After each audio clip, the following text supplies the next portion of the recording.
Bienvenue à la pensée du jour. Notre réflexion de ce jour est basée sur ces deux versets de Philémon, les versets 17 et 18. Et c'est Paul qui parle ici. Si donc tu me tiens pour ton ami, reçois-le comme moi-même. Et s'il t'a fait quelque tort, ou s'il te doit quelque chose, mets-le sur mon compte. Quelle grande déclaration. Et nous sommes bénis comme enfants de Dieu de savoir qu'aujourd'hui, nous avons un avocat auprès du Père qui a payé le prix. La Bible nous dit dans Isaïe 53, 5, il était blessé pour nos péchés, brisé pour nos iniquités. Le châtiment qui nous donne la paix est tombé sur lui, et c'est par ses meurtrissures que nous sommes guéris.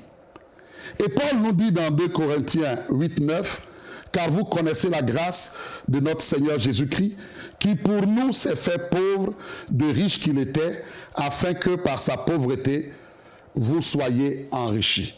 C'est notre histoire. Et je crois que l'apôtre Paul a tellement bien compris ce passage dont il nous parle, mais il l'a pratiqué. Paul était vieillard, prisonnier à Rome, et dans des circonstances que nous ne savons pas, il a été mis en contact avec Onésime. Onésime était un esclave. Il avait pour maître Philémon. Philémon, c'était un chrétien aisé de l'église de Colosse. Même l'église se réunissait chez lui. Et nous croyons que Philémon, surtout Onésime, avait commis quelques larcins. Il s'est enfui de chez son maître. Et selon la loi, un tel esclave qui s'enfuit, qu'est-ce qui arrive par la suite si on met la main sur lui? Et là, en prison, il a été en contact avec Paul et il a donné sa vie au Seigneur. Maintenant, la bonne question, Paul, pour une question d'éthique, même s'il reconnaît qu'Onésime lui est utile, s'il reconnaît qu'Onésime est réellement un frère, pour une question d'éthique, il ne peut pas le garder, il doit le renvoyer à son maître. Mais là, comment Philémon va recevoir Onésime? Et je vous invite à lire cette belle lettre intime, profonde de l'apôtre Paul, parce qu'il lui dit ici, il dit à Philémon, écoute, reçois Onésime, non plus comme un esclave. Aujourd'hui, il est plus qu'un esclave, c'est un frère. C'est un frère. Dans l'Église, aujourd'hui, nous ne pouvons pas regarder au rang social, nous ne pouvons pas regarder à une condition sociale, mais nous devons pratiquer véritablement ce que nous avons expérimenté nous-mêmes, l'échange divin. Savoir que Christ a pris notre place.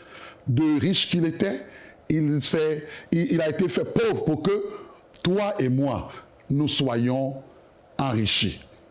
Alors Paul dit à Philémon, ne regarde plus à Onésime, mais regarde-moi. Si lui te doit quelque chose, mets-le sur mon compte. Quelle grande vérité. Ça dit, Onésime ne te doit plus rien. Et dit, moi, Paul, je le paierai de ma propre main. Je le paierai. Extraordinaire. Et nous devons réellement saisir la portée, puisque nous avons vécu, nous avons expérimenté cet échange divin.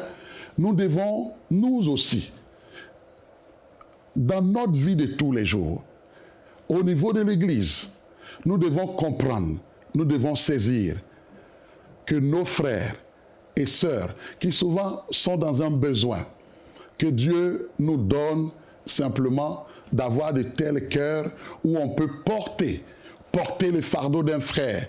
On peut même se positionner pour lui, juste parce que c'est notre frère. Mets-le sur mon compte. Mets-le sur mon compte nous démontre simplement que ce que le Seigneur a fait pour toi, pour moi, nous devons le pratiquer. Nous devons le pratiquer dans notre vie chrétienne. Nous devons le pratiquer. Nous devons faire du bien à ceux qui sont là, qui supplient. Nous ne devons pas être aveugles vis-à-vis de tout ce qui se passe autour de nous. Je bénis le Seigneur parce que l'apôtre Paul ne fait pas que nous enseigner ici, il l'a expérimenté. Il dit, Onésime, en réalité, ne te doit plus rien. Mais imaginez-vous, c'est moi Paul qui te dois. Et il va même plus loin, il dit, reçois Onésime comme si tu me recevais.